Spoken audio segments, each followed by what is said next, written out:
अलैकुम। आज फिर से बात करेंगे सीरिया की। सीरिया में हुकूमत जा चुकी है। एक दहशतगर्द तंजीम एटीएस सीरिया में मुसल्लत हो चुकी है, जिसके लीडर हैं अबू मोहम्मद अल जुलानी, जो कि दाइश से और अल-कायदा से जुड़े रहे हैं। इन पर अमेरिका ने इनाम रखा था और ये उनकी भी दहशतगर्द हिट लिस्ट पे थे। दहशतगर्दों की हिट लिस्ट पे इनका नाम भी था। और ऑफ़िशियल चैनल, जब सीरियन एम्बेसी आप जो अमेरिकन सीरियन एम्बेसी का ऑफ़िशियल देखेंगे आप, तो वहाँ पे ये चीज़ आपको मिल जाएगी। उनके ऑफ़िशियल एक्स पे भी आपको मिल जाएगी। इनको लाया गया और ये कुछ टाइम में जो है सीरिया पे आते हैं और मुसल्लत हो जाते हैं और सीरिया की हुकूमत अपना कंट्रोल खो देती है। इन्हें सपोर्ट था सीरिया में तुर्की, इज़राइल, अमेरिका और दीगर नेटो कंट्रीज़ से। इस पर अबू मोहम्मद अल जुलानी पे तो हम बात करेंगे कि ये किस तरह इन्हें लाया गया है और ये किसके लोग हैं, ये किसके लिए काम कर रहे हैं। उससे पहले इनका एक बयान आया है जिसे ग्लोबल आई न्यूज़ ने भी दिया है कि we have no intention to enter into a conflict with Israel. तो इन्होंने इज़राइल से अपनी जो है अपनी इंटेंशन का ज़ाहिर किया है या अपनी आरज़ू जताई है कि हम इज़राइल से कॉन्फ्लिक्ट नहीं चाहते। ठीक है। लेकिन इसके बावजूद इज़राइल ने मुसलसल सीरिया पे हमले किए हैं।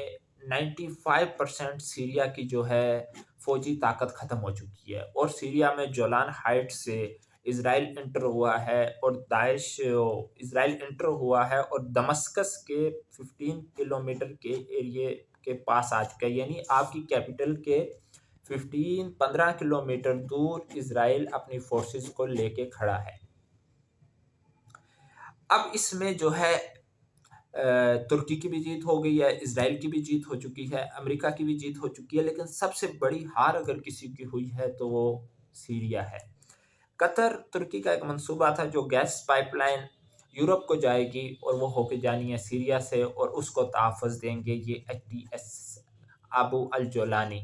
दूसरा काम ये करेंगे इज़राइल को प्रोटेक्ट, जो कि मुसलमान उम्मत के रहनुमा खलीफ़ाए मुस्लिमीन जनाब रज्जब तय्यब अर्दगान जो तुर्की के सदर हैं, उनकी मदद से, जो कि इज़राइल गज़ा में हार रहा था, लबनान में हार रहा था और सीरिया में उसकी जीत का बायस बने कौन? तुर्की और दीगर अरब खलीजी मुल्क। तो एटीएस कायम हो चुकी है। इसमें जो चीज़ नहीं होनी चाहिए थी वो हुई है शिया सुन्नी का डिवाइड। जो वेस्टर्न मीडिया है उसने एक काम बड़ी होशियारी से किया। उसने क्या काम किया कि उसने असद को एंटी सुन्नी बताया और ये चीज़ की कि अब सुन्नी इनकलाब आ चुका है सीरिया में, जिससे आज उम्मत मुसलमा, वो जो लोग जो ज़्यादा शऊर नहीं रखते या वो सोचना या फ़िक्र नहीं करना चाहते, वो इस चीज़ में खुश हैं कि अबू अल जुलानी साहब जो हैं वो हमारे लीडर हैं, वो हमारे अमीर हैं, जो इनका आपको अभी मैंने बयान सुनाया है कि वो इज़राइल के साथ कॉन्फ्लिक्ट में नहीं आना चाहते। तो जो गाज़ा के मज़लूम बच्चे थे, सारी दुनिया के सारे मुसलमान जो फ़लस्तीन की बात कर रहे थे, उन्हें एक लॉलीपॉप दे दिया, कहाँ के लिए? सीरिया के लिए।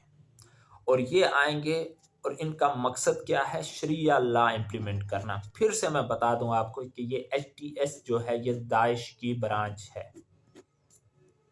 आईएसआईएस की जो ब्रांच है वो है ये एचटीएस, जिसके लीडर हैं जोलानी साहब, जो कि अल-कायदा से और दाइश दोनों से जुड़े रहे हैं, जिनको अभी नेटो कंट्रीज़ तुर्की और यूरोप और इज़राइल मदद फराहम कर रहे हैं।